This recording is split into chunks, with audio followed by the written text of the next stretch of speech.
ओम शांति।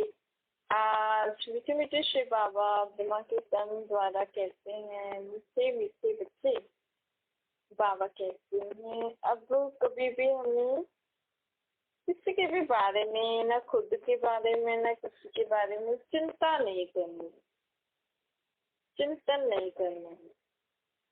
देखो हम क्या करते हैं, हमारी भावना अच्छी होती है कि फलाना ठीक हो जाए, फलाना की बीमारी ठीक हो जाए, उसका स्वभाव संस्कार ठीक हो जाए।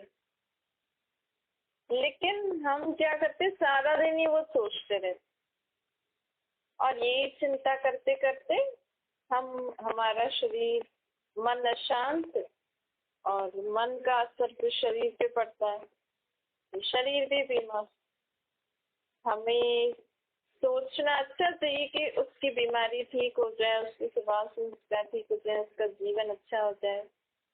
लेकिन बाबा कह रहे हैं आप ये सोचना, लोग भगवान से भी प्रार्थना करते हैं, कहते हैं आप जब प्रार्थना करते हो ना तो ऐसे सोचा करो आप कि हमने भगवान मतलब बाबा को बोल दिया, तो अब हमने उनको बोल दिया तो वो आप ही ठीक कर देंगे ना, निश्चय और विश्वास होना चाहिए ना। फिर उस बात का आप चिंता नहीं करा करो, आप चिंतन नहीं करा करो। बाबा कहते हैं कि सभी का कल्याण चाहते हो ना, तो पहले आप हल्के रहो। देखो हम कौन होते हैं, जो लोग औरों के लिए अच्छा सोचते हैं ना, वो मीडिएटर होते हैं। अगर हम किसी का दुख देखकर हम भगवान को याद करके, बाबा को याद करके बाबा से बोल रहे हैं कि बाबा इस आत्मा की बीमारी को ठीक कर दीजिए, बाबा इसका जीवन सुखी कर दीजिए, इसको ठीक कर दीजिए, तो हमने क्या किया, हमने परमात्मा तक बात पहुंचे। फिर हमें क्या करना है, हमें परमात्मा को हर कर्म करते हुए याद करना है, ताकि परमात्मा हमें शक्ति देकर औरों को दे। सिर्फ दुनिया में ये जो भी धार्मिक स्थान या ऐसे लोग जो हैं दुनिया में, जो गुरु संत सन्यासी बन के बैठे, सिर्फ यही भगवान का आशीर्वाद हमें नहीं दे सकते, आप भी दे सकते हो। आप अगर परमात्मा को सच्चे मन से याद करोगे ना, और किसी के लिए प्रेयर दुआ करोगे किसी भी कारण से, लेकिन आपको उस बात की चिंता नहीं करनी है बीमारी कब ठीक होगी नहीं, फिर आप बाबा को याद करना शुरू करना, फिर आपके थ्रू बाबा उनको शक्ति देते। तो बाबा कहते हैं आपकी चाहनाएं पूरी तब होंगी जब स्वयं आप हल्के होंगे, तो बाप से शक्ति ले सकेंगे ना। तो जब तक हमारी बुद्धि खाली नहीं होगी, क्योंकि मन से हमने संकल्प दिया, बाबा बुद्धि में हमारी शक्ति देते हैं और हमारी बुद्धि से शक्ति फिर औरों तक जाती है। सभी का कल्याण अगर आप चाहते हो तो स्वयं शक्ति स्वरूप बनो, स्वयं शक्ति रूप बन, सर्वशक्तिवान के साथी बन, शुभ भावना शुभकामना रख, चलते चलो, एक ही बात पे अटक नहीं जाओ। अभी किसी की बीमारी, अब जो कोई बीमारी होती है डॉक्टर को दिखाते हैं, तो वो कोई भी बीमारी होती है तो डॉक्टर बोलते हैं ना टाइम तो लगेगा ही सही, और वो जो लोग आयुर्वेदिक दवाई कराते हैं उनमें तो ज्यादा टाइम लगता है, होम्योपैथी सॉरी, उसमें तो ज्यादा टाइम लगता है ना, होम्योपैथी दवाई कराते हैं तो। लेकिन आजकल दुनिया में ये एलोपैथी, मतलब जो भी डॉक्टर्स हमें मेडिसिन वगैरह देते हैं, वो जल्दी थोड़े समय में ठीक कर लेती है, लेकिन वो दबाती हैं, वो पूरी अंधे तरीके से ठीक नहीं करते हैं। तो ऐसे ही परमात्मा हमें कहते हैं कि आपने अगर मुझे बोला है तो मेरे को भी तो उस आत्मा का देखना पड़ेगा ना, सब कुछ उसका हिसाब किताब क्या है क्या नहीं है। ऐसे थोड़ी आप इस जन्म में वो बहुत अच्छे हैं, बहुत अच्छे कर्म कर रहे हैं, तो वो उनको मैं जल्दी ठीक कर दूंगा। पिछला हिसाब किताब भी तो देखूंगा ना मैं, और पिछला हिसाब किताब अगर ज्यादा खराब होगा तो उसको चुकतू कराने में समय तो लगेगा ना। और जब तक आप मुझे याद नहीं करोगी तो मेरी याद की शक्ति से ही तो हिसाब किताब शुरू होता है। तो इसीलिए हमें जैसे बाबा हमें कहते हैं शुभ भावना शुभकामना सबके प्रति रखनी है, लेकिन याद किसको करना है? बाबा को याद करना, जिससे बाबा द्वारा शक्ति मिलेगी। अब आप डॉक्टर के पास तो गए, बीमारी का चेकअप तो कराया, इलाज भी चल रहा है, लेकिन दवाई तो लेनी पड़ेगी ना। बस इसी में ही थोड़े खुश हो जाएंगे कि हाँ हमने डॉक्टर को दिखा दिया, बस उसने ये दवाई दे दी अब ठीक हो जाएगा, लेकिन दवाई लेनी पड़ेगी तब ठीक होगा ना। ऐसे ही होता है ना। ऐसे यहाँ हमारी दवाई क्या है? अपने को आत्मा समझ के परमात्मा को निराकार रूप में याद करना, ये है हमारी दवाई। जब हम घड़ी घड़ी ऐसे याद करते रहेंगे ना, तो ही हमारी आत्मा के द्वारा और जिनके भी बारे में हमने शुभकामना भावना रखी है, या स्वयं का कुछ भी दुख स्वभाव संस्कार से हम मुक्ति चाहते हैं, तो बाबा की याद की शक्ति से वो खत्म होता जाएगा।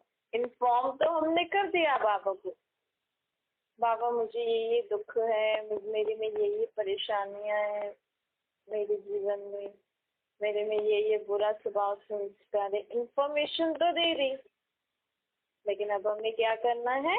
याद करना है।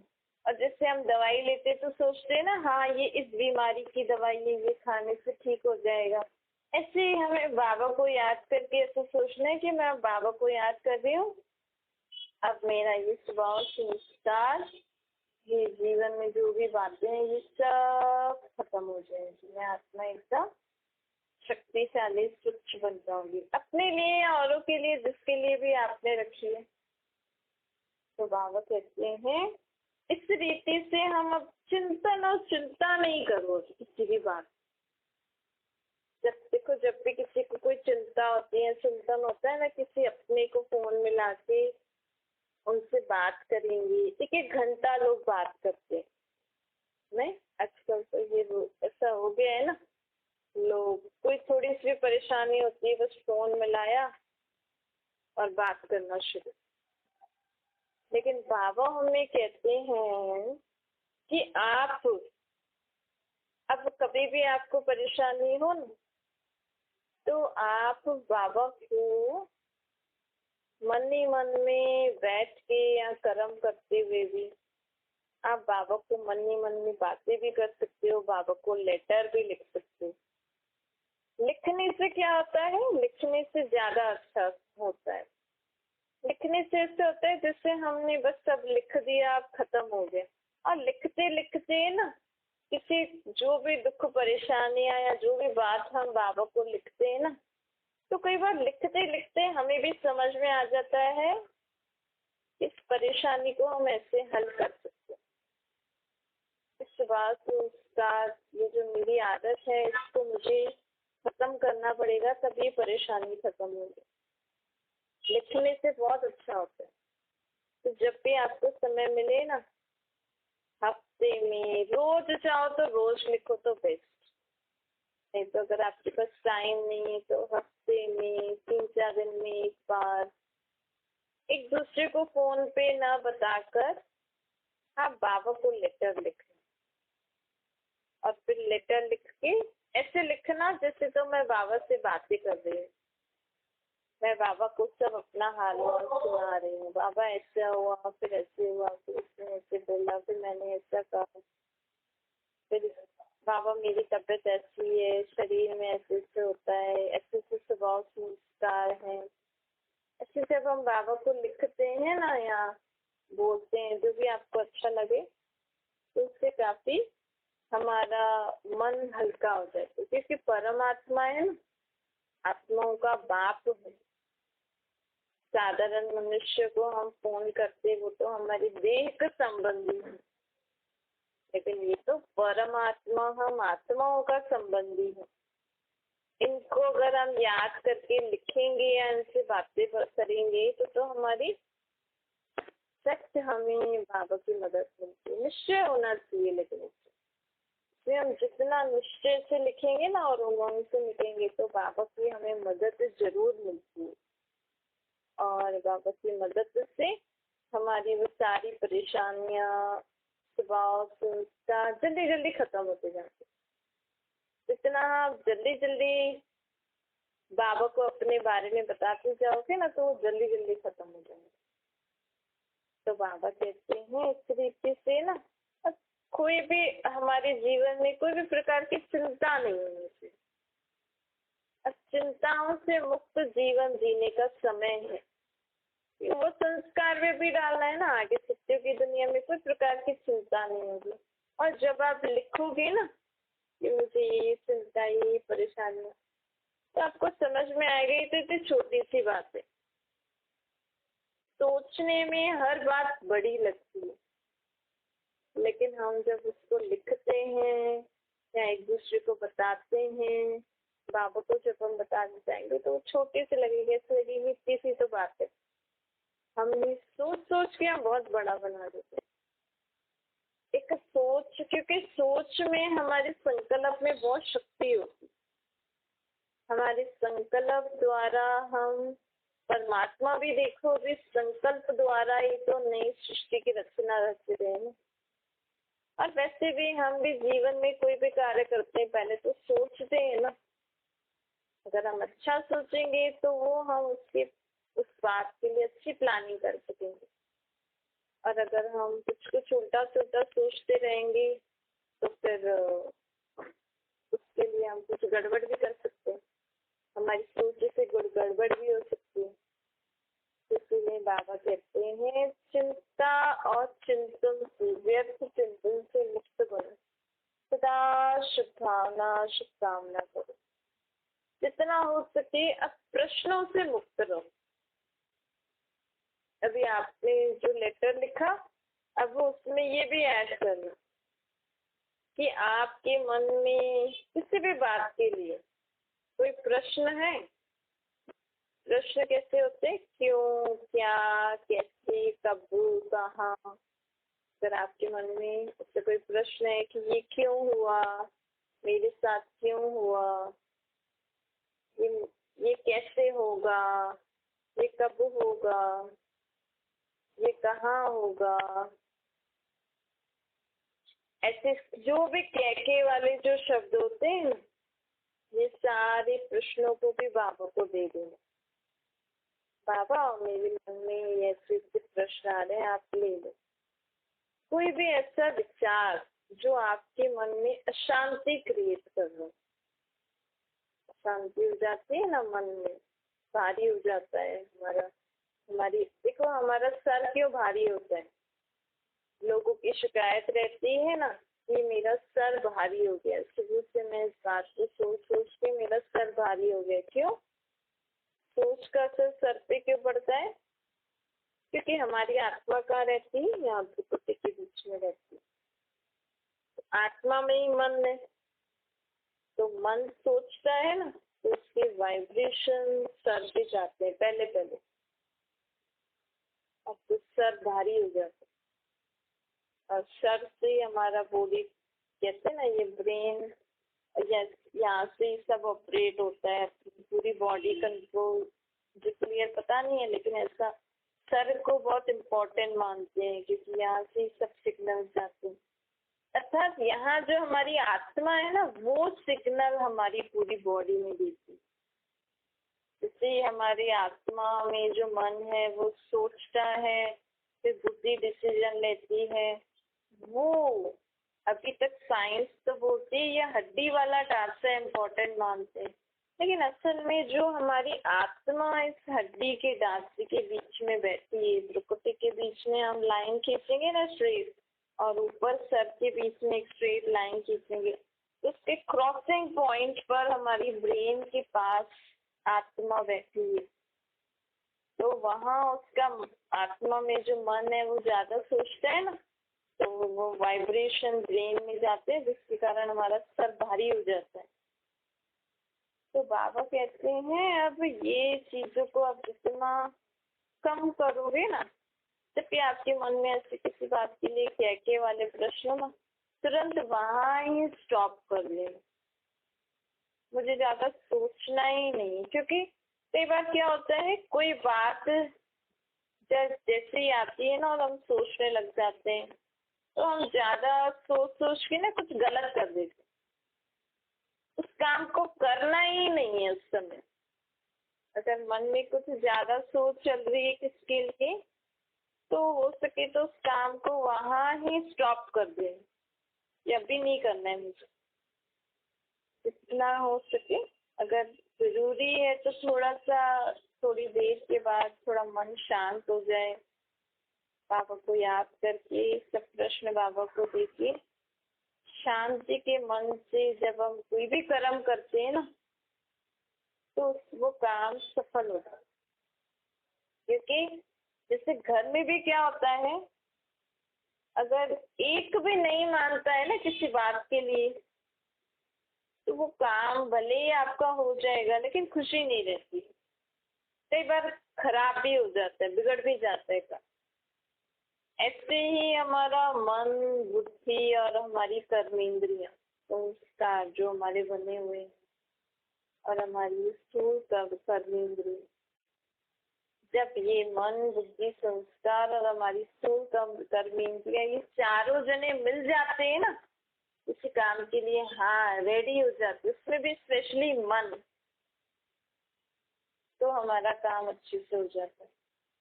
और मेन जो मन है उसमें ही क्या के प्रश्न हैं, और हम जल्दीबाजी में आके किसी के और कहने के से आके अगर हम काम करेंगे तो भी मन नहीं मानेगा। कहते हैं ना, मेरा मन नहीं मान रहा है पर इनके कहने पे करना पड़ रहा है, तो कोई बात नहीं। लेकिन हमें वो कई कई सिचुएशंस होती हैं, कभी कभी ऐसा होता है कि हम बिना मन माने कर लेते हैं, लेकिन कोशिश करके अब हमें ये ध्यान देना चाहिए कि मन को अपने साथ लेके, मन को सदा पीसफुल स्टेज में रखना। और उसका सबसे सहज उपाय है, गीता में भी है ना, मन मना दो। अपने मन में बाबा को बिठा लो, बाबा की याद, कोई भी बात है ना बाबा को दे दो, तो मन हलचल करना बंद हो जाएगा। मन को हम सदा शांति के स्टेज पे तभी रख सकते हैं जब हम अपने आत्मा को परमात्मा से घड़ी घड़ी कनेक्ट करेंगे। मन मना भव क्यों लिखा है? बुद्धि मना भव, तन मना भव, संस्कार मना भव क्यों नहीं लिखा है गीता? क्योंकि जब हम अपने को आत्मा समझते हैं और परमात्मा को याद करते हैं ना, तो मन से ही याद जाती है। मन एक प्लेन है, मन एक विमान है। मन में अगर हम सोचो, कोई विमान भी अगर हलचल में आ जाता है तो एक्सीडेंट हो जाता है ना, उसी मन में भी अगर बातों की हलचल हो जाती है ना, तो कोई ना कोई एक्सीडेंट यानी कोई ना कोई प्रॉब्लम आ जाती है। तो मन को सदा शांत रखने का तरीका, मन रूपी प्लेन में सदा बाप को बिठा दो, बाप की याद बिठा दो।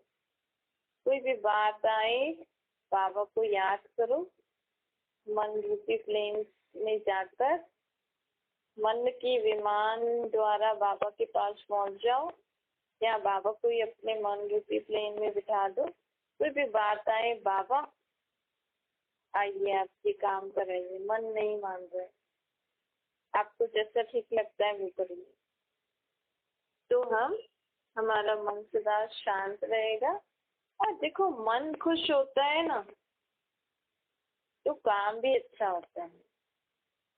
तो हम देखो, दुनिया में लोग आजकल एक दूसरे के लिए टाइम दे रहे हैं, फैमिली के लिए टाइम दे रहे हैं, बच्चों के लिए, अपनी जॉब, सबके लिए टाइम दे रहे हैं।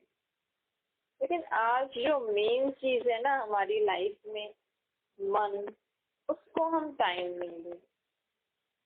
जो लोग कहते हैं ना अपने जीवन में कि मुझे सबके लिए टाइम है लेकिन अपने लिए टाइम नहीं, वो आत्मा कहती है कि मुझे अपने लिए, अर्थात अपने मन, बुद्धि, संस्कारों को चेंज करने के लिए टाइम दें।